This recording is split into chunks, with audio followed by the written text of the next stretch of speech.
Okay, good afternoon, everyone. My name is Sabrina Kofer, and on behalf of Choice and ACRL, I'd like to welcome you to today's program, Granular Usage Reporting and its Implications for Libraries, which is sponsored by Elsevier. Today's discussion is one in a series of sponsored webinars from Choice and ACRL that addresses new ideas and developments of interest to the academic library community. Before we get started, I'd like to point out just a few features of the webinar software. All of the attendees who join the presentation are automatically muted and your cameras are off, so don't worry about generating any noise or feedback. We've got that taken care of for you. In the main area of the screen, you can follow along with the presentation materials.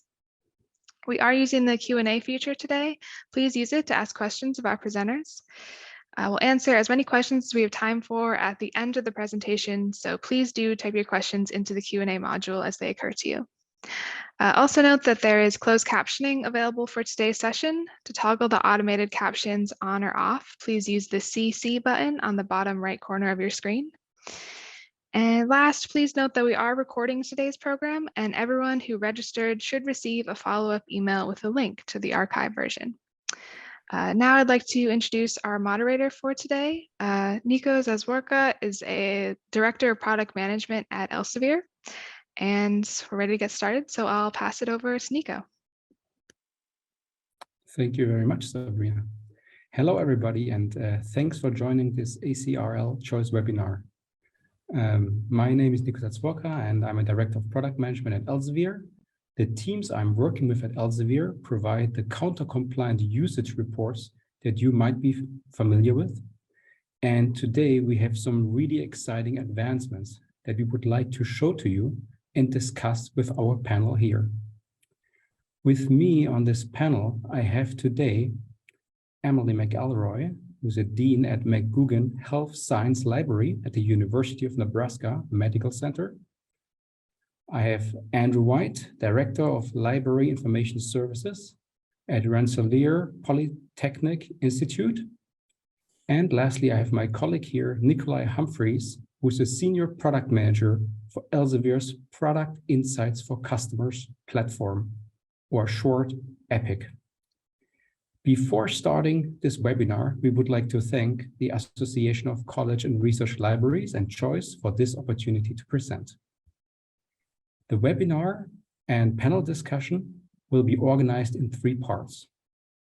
First, Nikolai will give a short presentation about the new capabilities Elsevier is currently designing and developing to help our customers to gain more detailed insights into their counter usage reporting.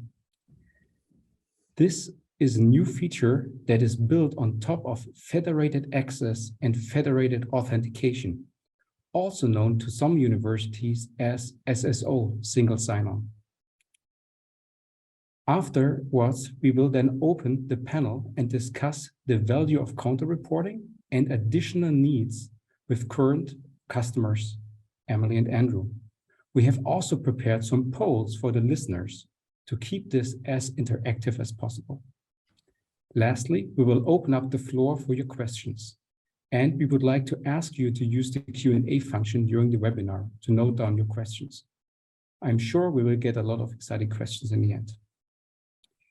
But now, without further ado, let me give the floor to my colleague Nikolai to present the new granular usage reporting and its implications for libraries.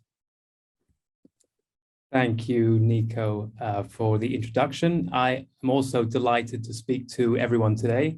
And yeah, I'm excited to share this new initiative around granular usage reporting.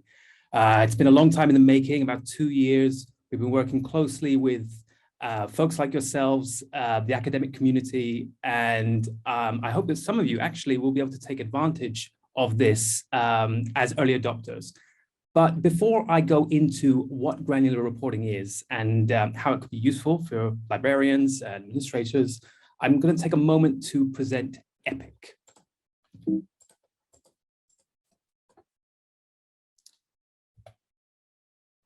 So E-PIC is an online platform. The acronym stands for Elsevier Product Insights for Customers. E-PIC's goal is to support our customers by helping showcase the value around our services and tools. It helps with the challenges that our customers face when they tell us they need to understand and communicate value better, especially to their own stakeholders. Now, how do we do this? Well, we have numerous dashboards, reports, and highly kind of curated insights to effectively tell the story of Elsevier's product's value proposition. Let me show you.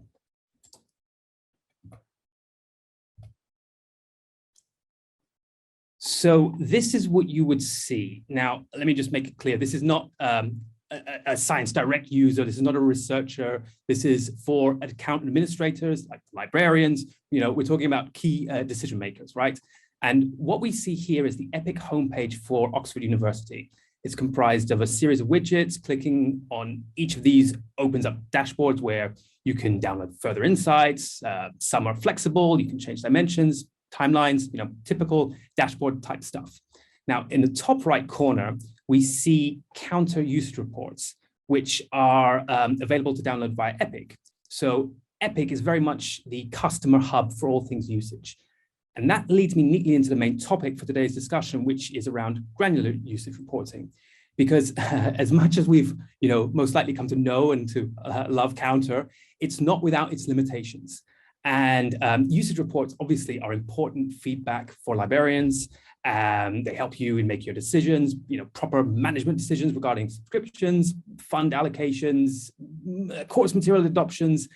And what I'm going to show you is our initiative to extend these counter usage reports to help you uncover more meaningful insights tailored to your specific needs.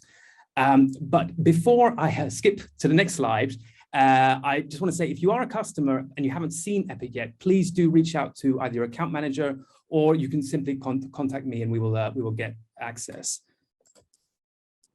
So in April, Elsevier became the first publisher to deliver a FedAuth-powered granular usage report to a customer. Now, that's a significant milestone. During sort of extensive discovery period with, you know, a lot of dialogue with customers, we again and again, we heard that these counter reports are too rigid, right? This is, you know, by design, they have to be standardized, but still customers, you know, often were not satisfied. They were saying they're a bit inflexible, especially when they wanted to get a deeper understanding of their usage. So from this ask, from this, you know, we need to understand and communicate our value better, that's where the idea of granular reporting came to be. And we kind of thought, you know, what if granular reporting could enable customers to extend the counter reports with their own attributes?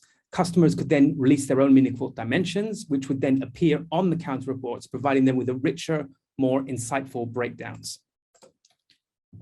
Now, I guess to explain granular reporting further, if I just start with, you know, what a regular counter report looks like today, you know, and this is an example of a Science Direct master report.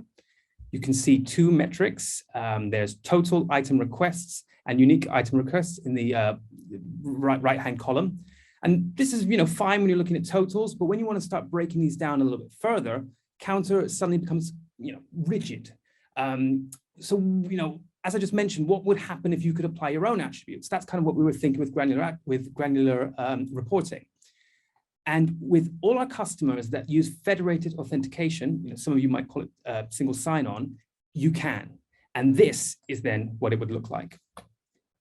So here we see the same report as before, but in this example, the orange section, the customer has set up with their IDP to release one breakdown. It's a single attribute. In this instance, it's campus. And all of a sudden, the counter report becomes that bit richer, right? You can now break down by campus. Great.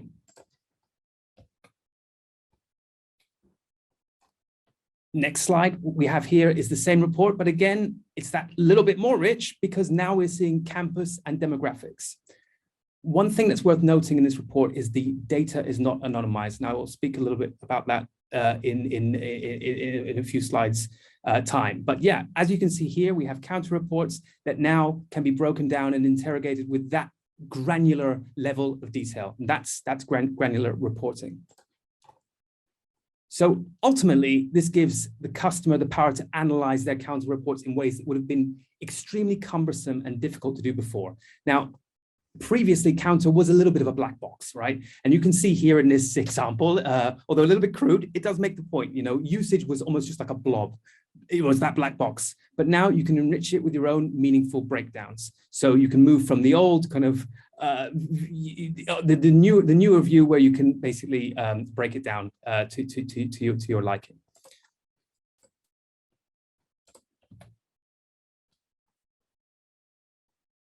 The project has just completed its pilot phase, and we're now at the point where we can start to share some of the positive testimonial we received from our pilot customers. As you can read here, they were very pleased with the results, and they actually shared with us unprompted that they were in discussions with other publishers to do something similar, but we were very more advanced at Elsevier. So, that was great for us to hear. It demonstrated, obviously, a successful end-to-end test. We had happy customers, but it's also the validation we needed to take us to the next beta phase.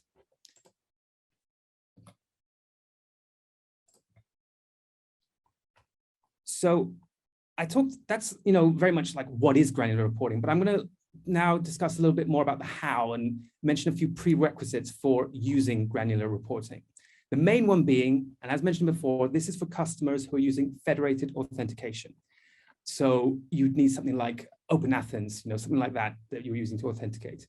And we see granular reporting as another benefit of moving to FedAuth, alongside already the inbuilt benefits around security, users not having to maintain multiple logins.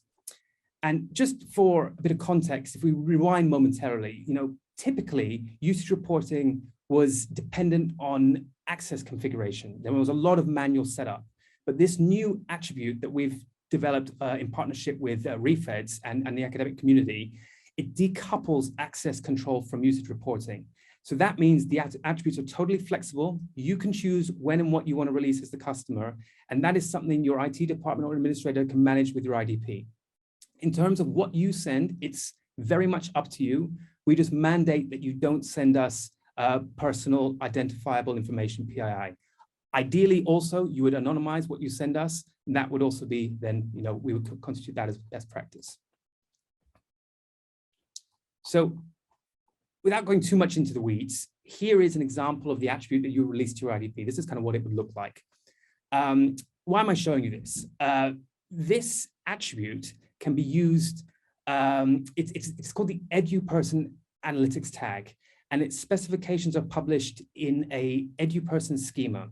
Now, I've actually provided a link to the Refed's GitHub repo, and you can really take a look at all the specification around this. But the reason I'm showing you this is this attribute was standardized for one main reason, and that was kind of to get rid of the sort of the to and fro, the bilateral negotiation between customers who want to make use of it and us. The idea was that we should get this published, and then the customer determines when and what they want to analyze, and they don't need to discuss this with Elsevier to support that.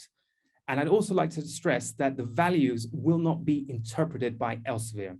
Therefore, this is privacy preserving. As long as the customer respects the principle and designs their attribute in such a way, it won't then be privacy revealing. In other words, it's on the customer side to use this responsibly to get the meaningful insights they want from this.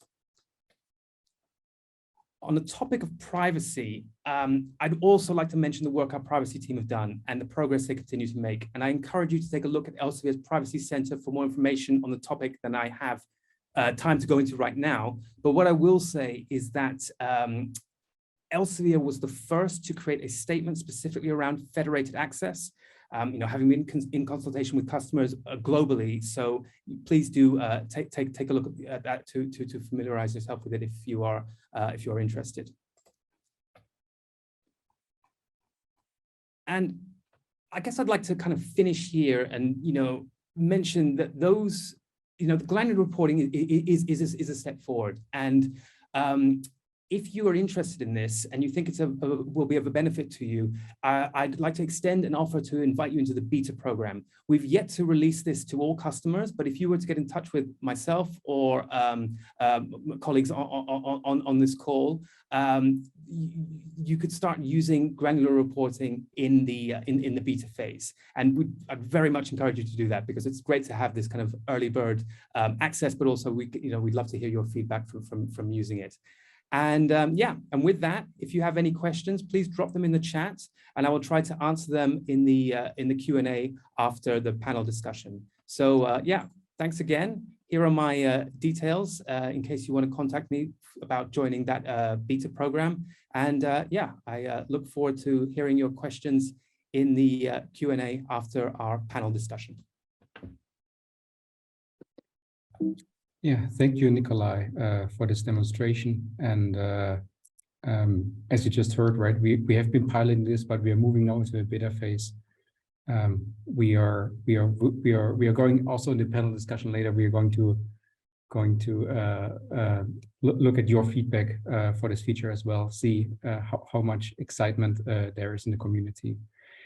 Before we start the panel discussion next, we would like to test the waters a bit, and we are interested in how many of our listeners today are already using federated access, federated authentication, or single sign-on at their institutions.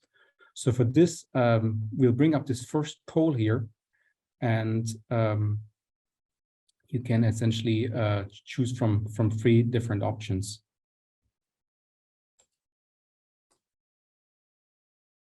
And we'll leave this up for about 30 seconds, and then we'll have a look at the results.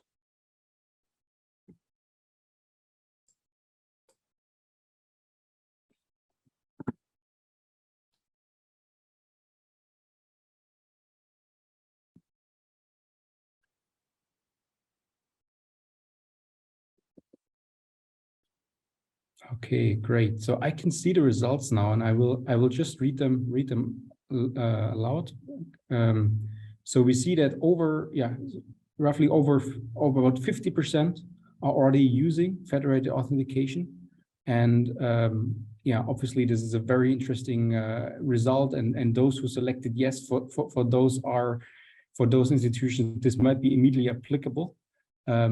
If you answered no, that your university is not yet on federated authentication, well, then this new feature might be also another selling point, right, to move into a federated authentication, because this really enables this new, more granular usage reporting.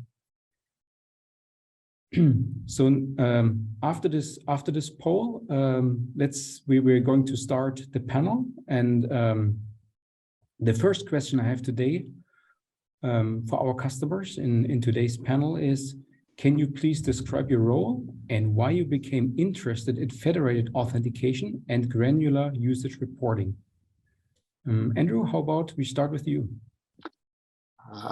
Thanks, Nico. So again, I'm Andrew White. I'm the Director of Library Information Services at Rensselaer Polytechnic Institute. So I've been interested in the ability to have demographic use information for some time now. The federated access is kind of a combination of 2 things. One, again, it's my interest in having demographic information just beyond just raw usage information. But also at our institution, we rolled out a lot of single sign-on federated authentication mechanisms across a number of online applications, whether it's our procurement system or it's our benefit system, our human resources benefit system. So we added a lot of different federated authentication access mechanisms in place. And additionally, we're also part of Eduroam. So we had kind of Eduroam as the first foothold into federated access for authentication for different types of systems. Thank you, Andrew. Emily, how about you? So I'm the Dean of the University of Nebraska Medical Center, and we're one university with 4 distinct campuses.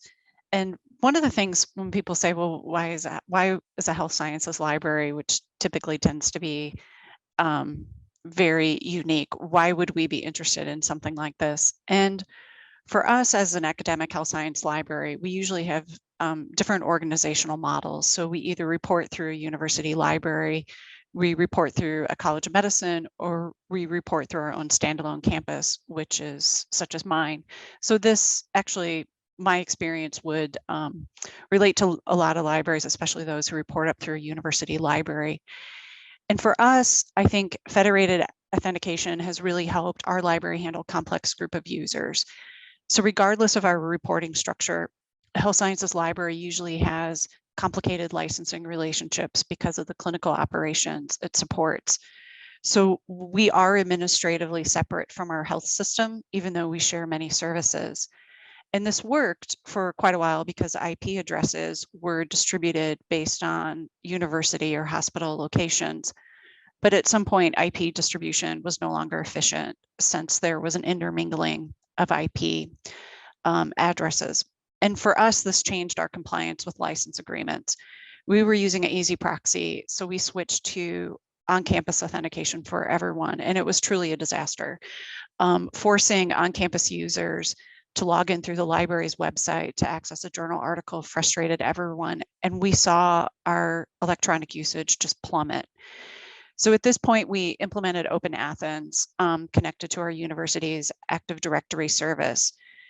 Not only does it make it easier to comply with our license agreements because we can separate out users who shouldn't have access to certain content, but our users were also happy because whether they were on campus or off, they no longer had to access content through the library's website. They could just go to the publisher and be able to authenticate. And it also timed with our campus moving to two-factor authentication. So all that entire seamless access was something that our campus was more used to. Along with keeping our authentication separate from our clinical partners, we also wanted to have better usage for our resources. And we wanted the granular usage reporting to better distinguish usage while from our clinical partners that our publishers treat us as one account. And as we face different budget challenges, we felt that this could really help move us forward. Yeah, thank you, Emily. Thanks for these already very detailed answers. My second question, and I think you addressed a lot of this question already, but maybe you have something to add, right? Is actually, you know, when you look back, right, what are some of the benefits of switching to federated access? And could you maybe speak a little bit how this also address some of the security needs? Emily, I know you have already answered parts of that, but do you have anything to add for that question? I do. So shortly after we implemented Open Athens, our campus was hit with a cyber attack. And as a result, campus IT put in intense security reviews for any new or renewing resources. So our IT department did not distinguish from an e-journal, an e-book, or a database. And as we faced hundreds of these security reviews at a key renewal period of time, we faced the loss of almost all of our content. And during some pretty panicky meetings with IT security, they started questioning our authentication. And they said that because we had removed IP authentication as a factor, that we had stronger security, and that as long as we used a modern authentication system, we did not have to go through any of these individual security reviews. And they deemed Open Athens a modern authentication system. So if we had not moved to Open Athens, and if we had not moved away from IP authentication, we would have lost content, probably 99% of our content within the first 6 months of that calendar year. So for us, it was something that we had no choice to do, and we would never, ever consider going back to IP authentication. Great, thank you. Andrew, do you have any stories to share? Yeah, so we were in the process of switching to federated access just prior to the pandemic in the US. And what I wanted to share with folks is some graphs that actually show what happened, what's the difference between access prior pandemic and at the start of the pandemic. And of course, now it's disappeared. Oh, got it, sorry.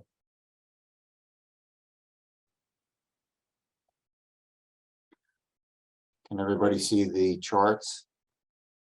Yes. So this first chart here shows for calendar year 2019, the type of access to Elsevier content from our subscriptions at Rensselaer Polytechnic Institute. And you can see that it is dominated by IP authentication. We are still an easy proxy, an institution that uses easy proxy. We were in the process of switching our Elsevier subscriptions to Federated Access, but never made a formal announcement that we were actually doing that. The next slide shows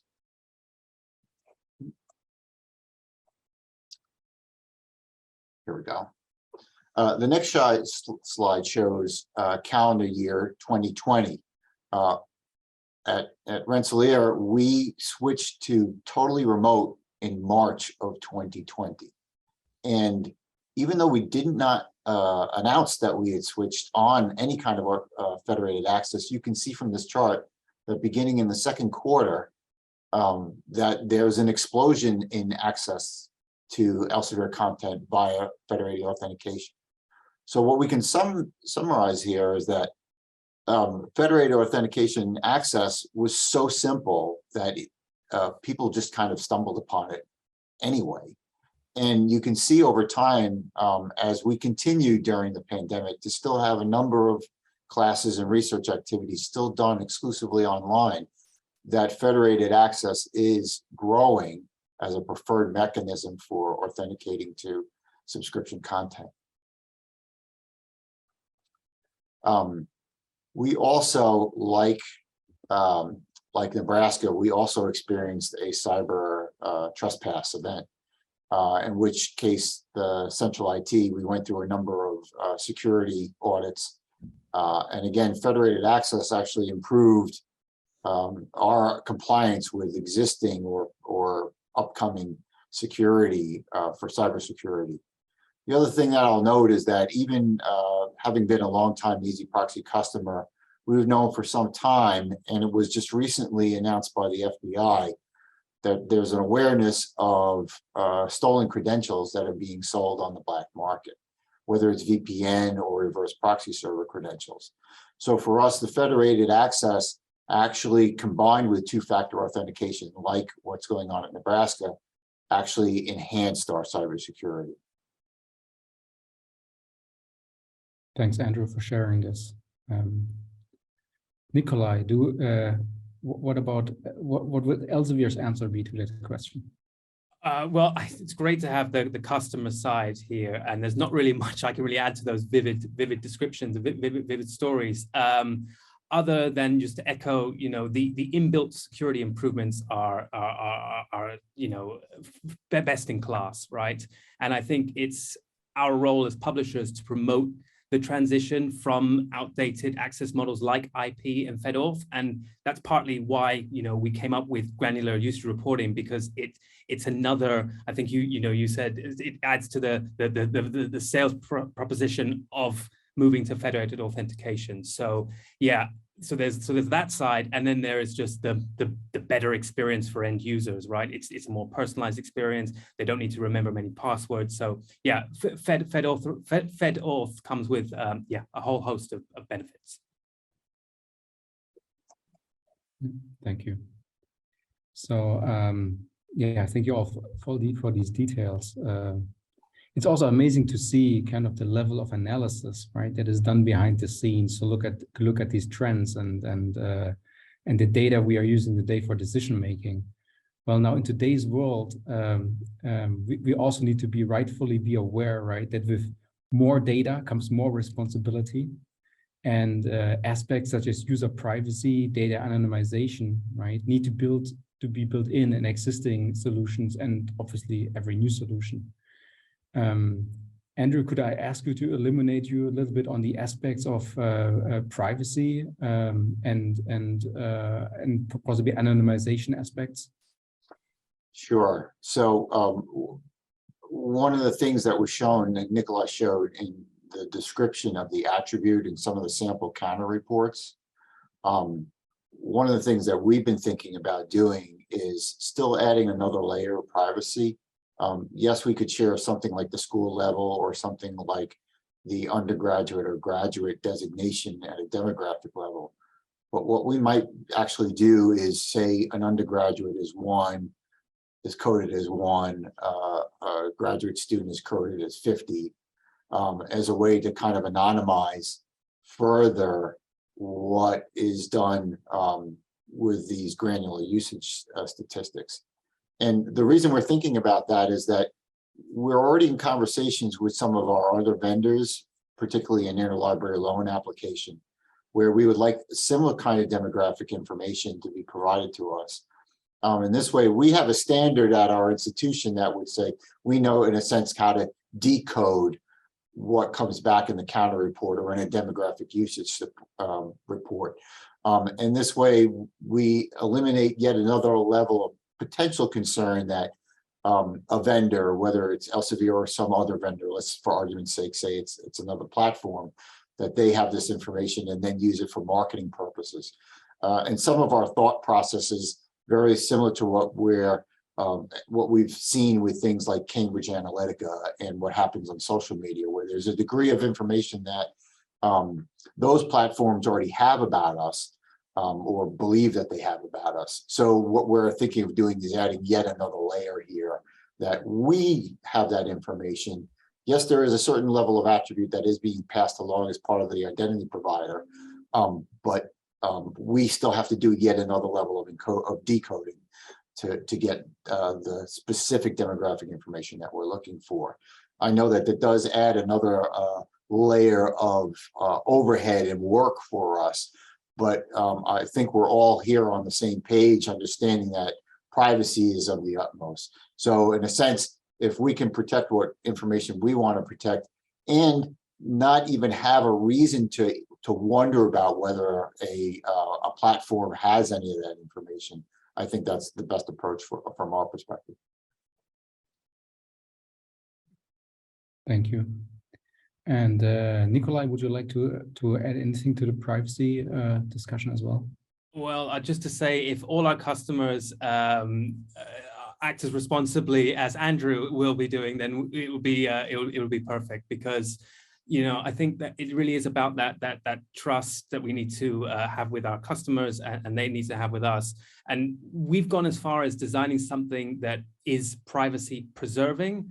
And what I mean by that, from the inception, user privacy was paramount. It followed principles of what we call privacy by design, and they were built into this feature. And like Andrew already said, the best way to kind of preserve that even more is to anonymize it at the customer end.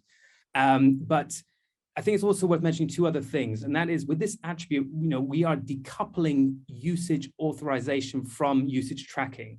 So we're not setting these up in advance. We as an Elsevier, we're not going to interpret these in any way, and it's not about access or personalization in this context. So therefore, it can then be privacy preserving.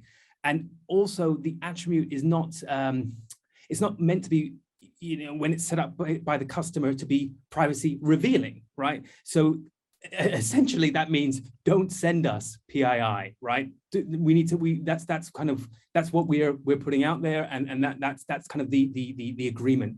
Do not send us personally identified information, and anonymization is the way to kind of to ring fence against that. But yeah, I think it's going to be an interesting development as we kind of roll this out, to see how that manifests in reality, because it's one thing kind of putting these standards out there, but it's another thing seeing how they are adopted. But yeah, together with working with the community, we will be able to figure that out. Great, thank you.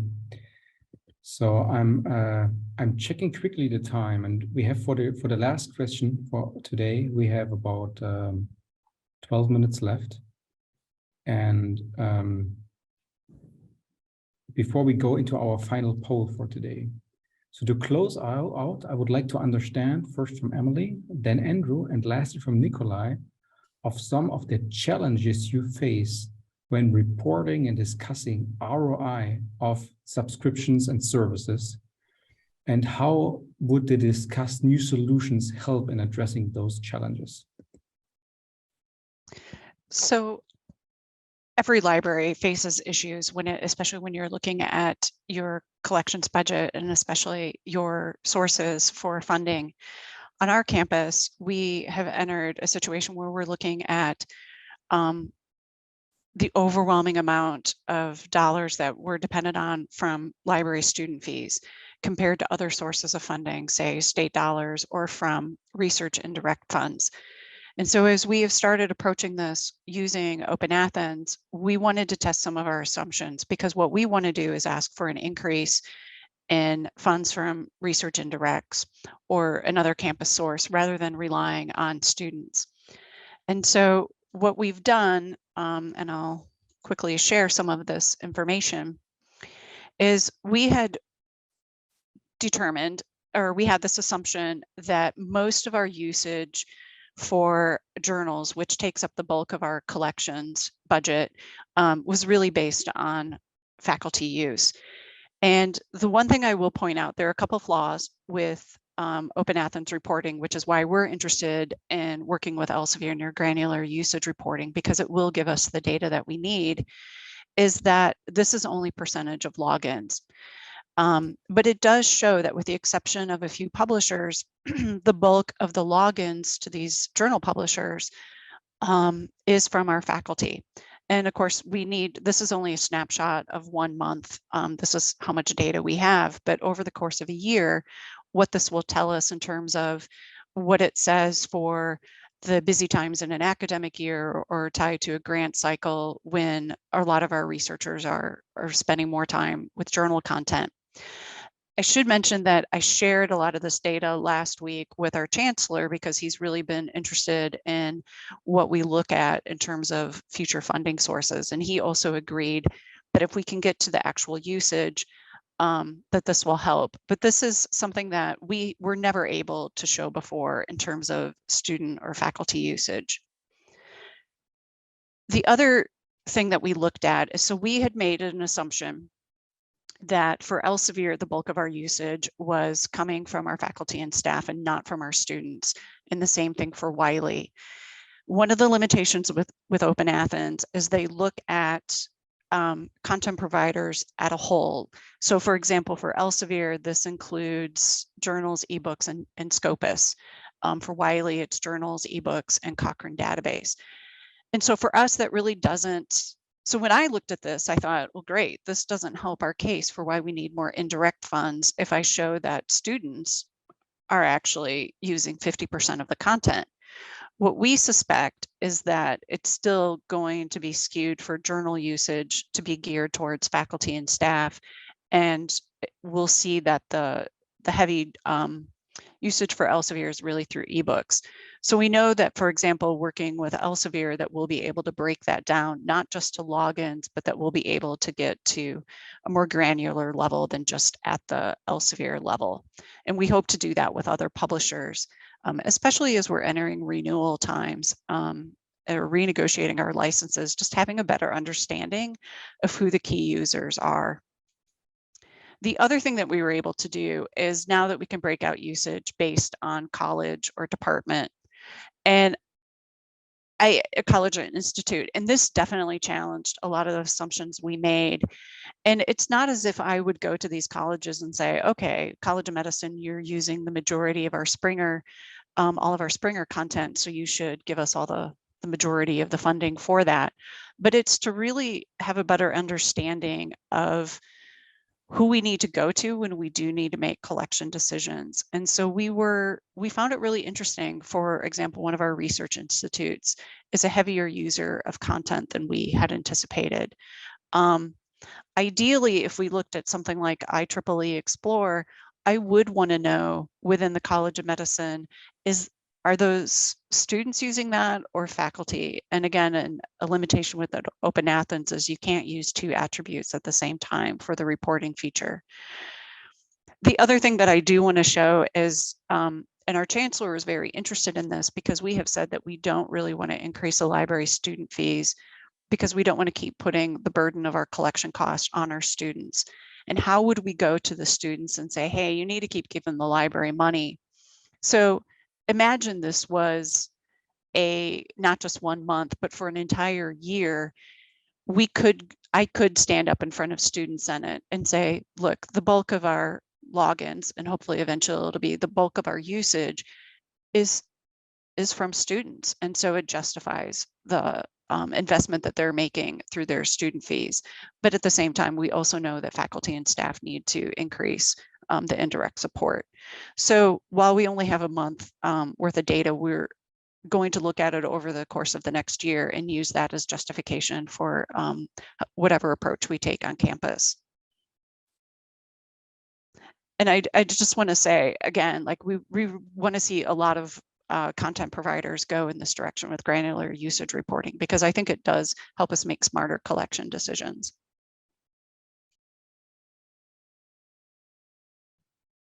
Yeah, thank you, Emily. Andrew, would you like to go next? Sure.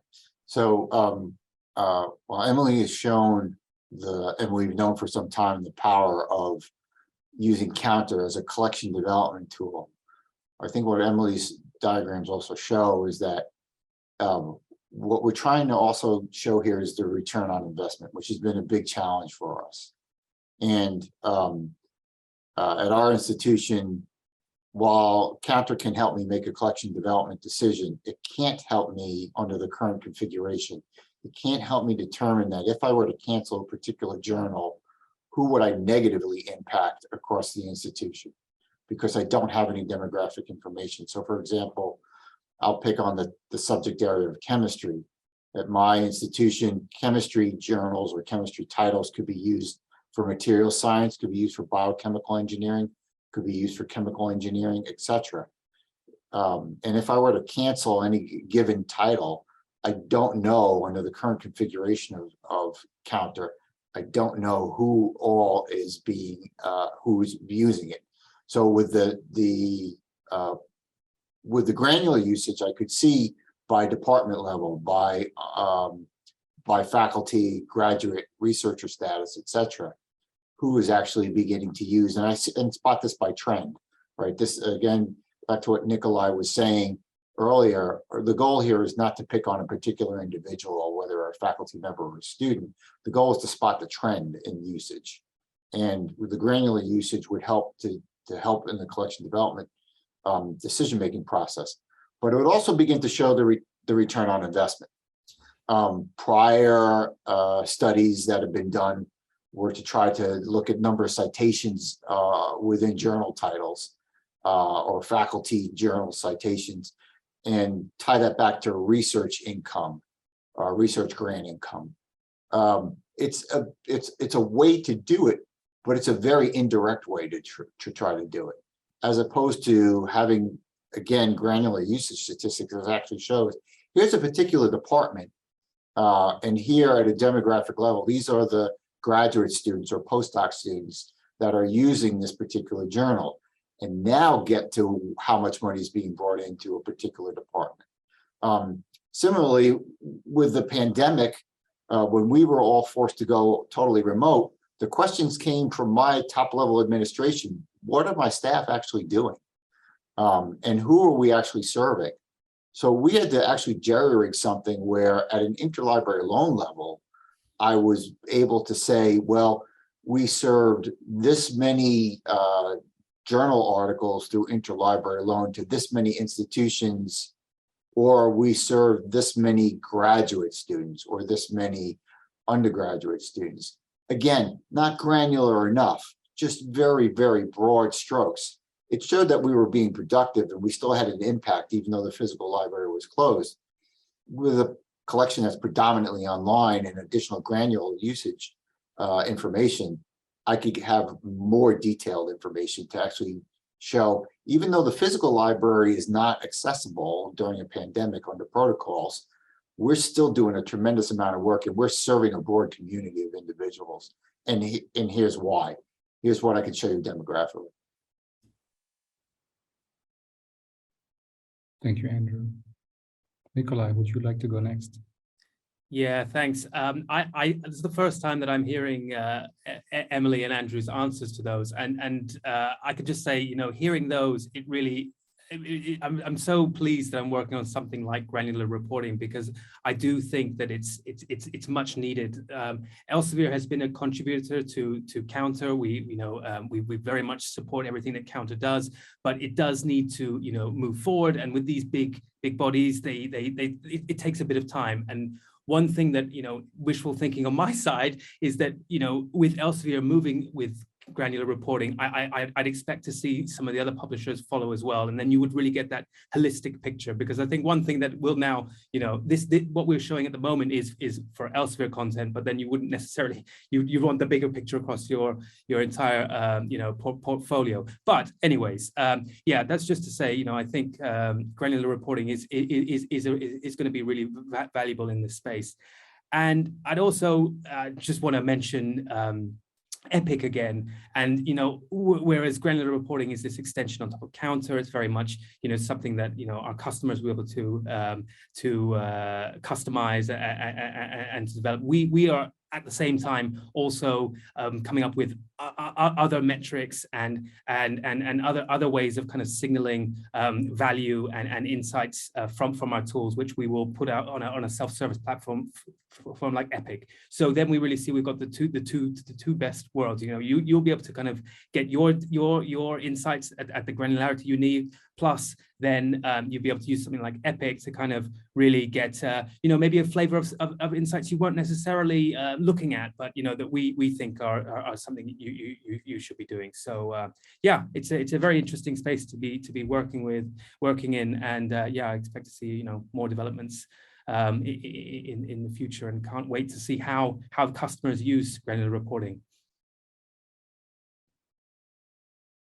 All right, thank you, Nikolai.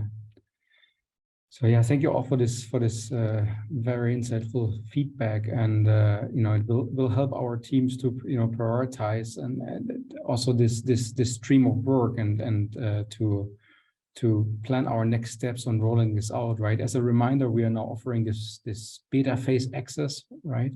And Nikolai, so I think I've seen a couple of questions in the Q&A. Can we bring up Nikolai's email again, right? So that so if you are interested, we can write Nikolai an email there. We would be delighted to hear back from you in case you would like to onboard early.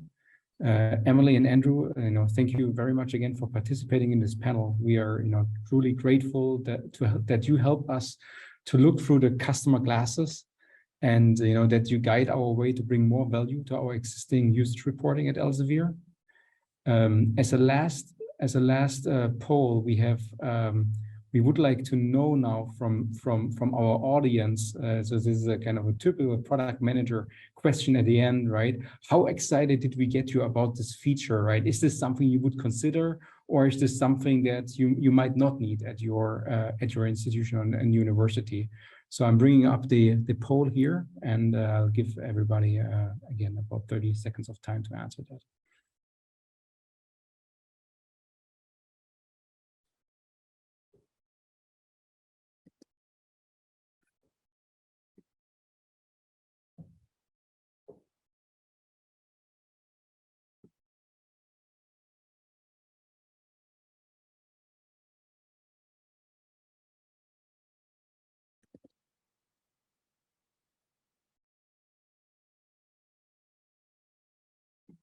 Okay, great. I can see the results now.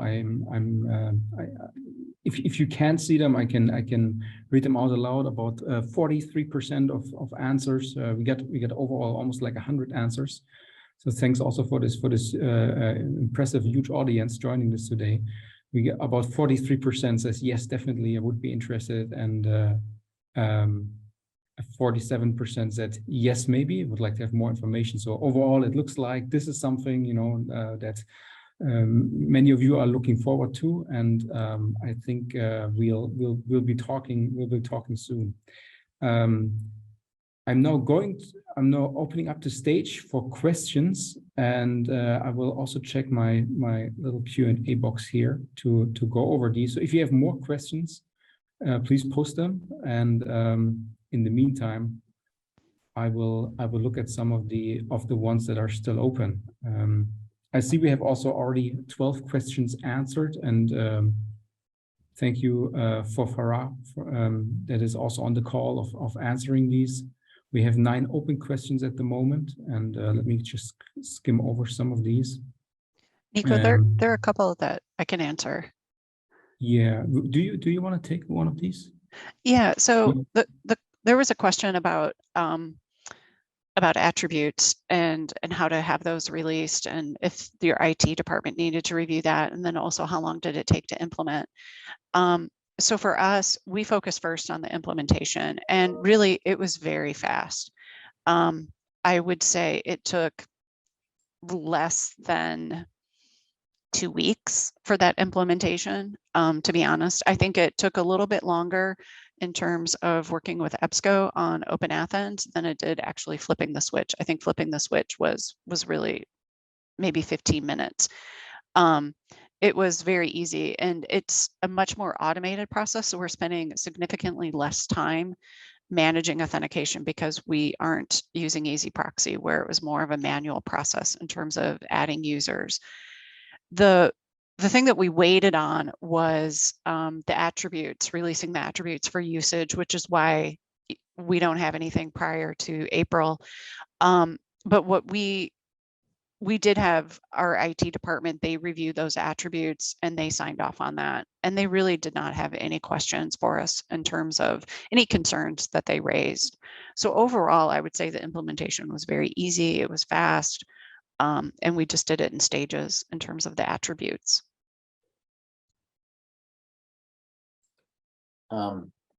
Nico, there was the question about how long does it take for us. So we're still working through the attributes aspect on our end, but the federated access was very simple. It took less than 2 weeks. And in part because we had already moved a lot of our other applications to federated access. So to include Elsevier in the mix it wasn't a daunting task in any way, shape, or form. And as I showed in my charts, from an end user perspective, that was even easier. Once we had it up and running, people just found it. Yeah, thanks. Yeah, so I see one question here is, when is Counter 6 due to be released? I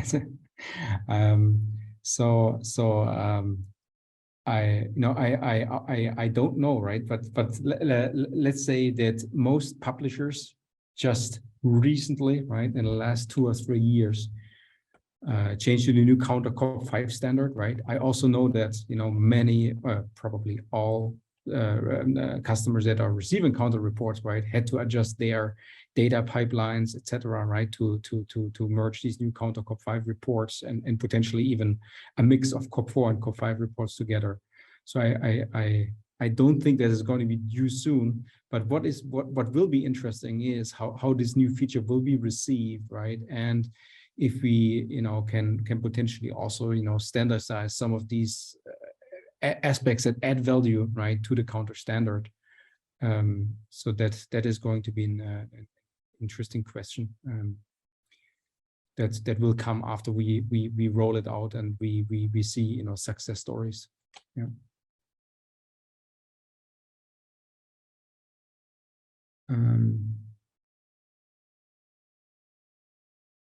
Any other questions that we can answer here immediately?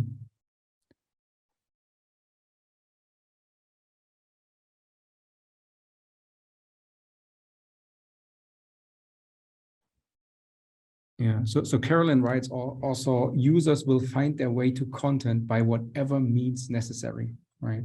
So this is also very, very a good point, right? So obviously we as publishers, we are interested to create the lowest barrier possible for students and staff, basically the end users, right, to reach that content. And yeah, essentially, at Elsevier, we are continuously improving essentially the login flows, right? And we also know that federated authentication requires more steps than, for example, IP authentication that usually doesn't require any additional login screens. and we are, continuously, baselining and improving, the conversion rates of these, of essentially the hurdle that the user needs to get over, right, to get access to content. And there's essentially multiple seamless access initiatives at Elsevier to lower this barrier.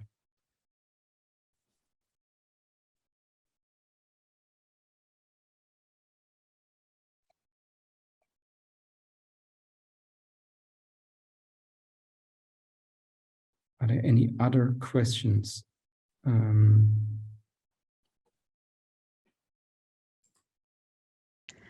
Nico, there's a question from Farah in the chat that you could maybe pose to the speakers.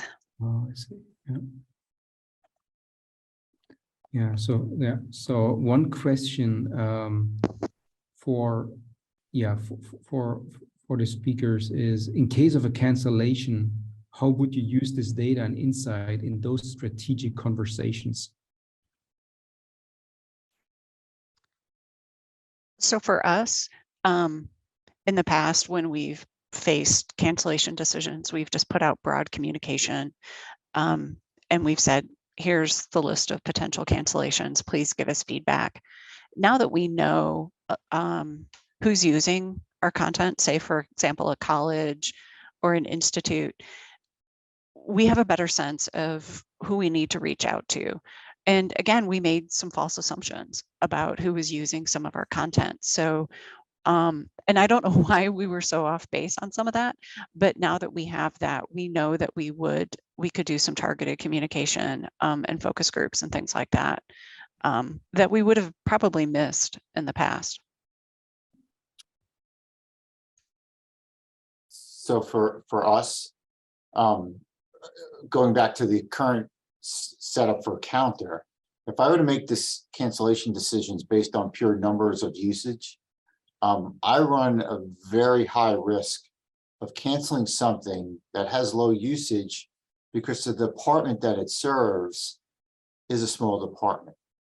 So if we're using just raw numbers and I don't have any demographic information, the numbers don't give me just raw usage counts or say downloads or accesses. It doesn't give me enough information to really make a very good decision about a cancellation. So if I have a small department of say 10 faculty members compared with a department of 100 faculty members, the journal that supports a smaller department is going to have a small number of uses. So again, if I make this decision saying, well, on a scale of a ranking scale of, well, if it's 50 users or less, we're going to cancel it. That could be really detrimental to a department on my campus. And the goal here is not to be detrimental. The goal is to serve the campus as best as we possibly can. So it fits that question of cancellation, and the granular usage goes back to determining ROI, right? So looking at the raw use of a journal doesn't necessarily determine the return on investment for that journal subscription. Thank you, Andrew. Okay, so I think we have now come to the end of this webinar. I would like to thank again everybody here presenting.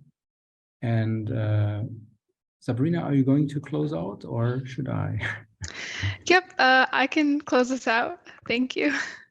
So thank you so much to Andrew, Emily, and Nikolai for taking the time to present for us today. And thank you to Nico for moderating the discussion. And thanks to our attendees for your questions and comments. I'd like to remind our viewers that we did record today's program, so be on the lookout for a follow-up email from Choice and ACRL with a link to the recording. Also, if you have a few minutes after the presentation to fill out a brief survey, we'd really appreciate it. Your responses help improve our presentations. So thanks again to all of you out there for joining us. We hope you learned something new from the session, and we hope to see you again in the near future on another webinar. Thank you.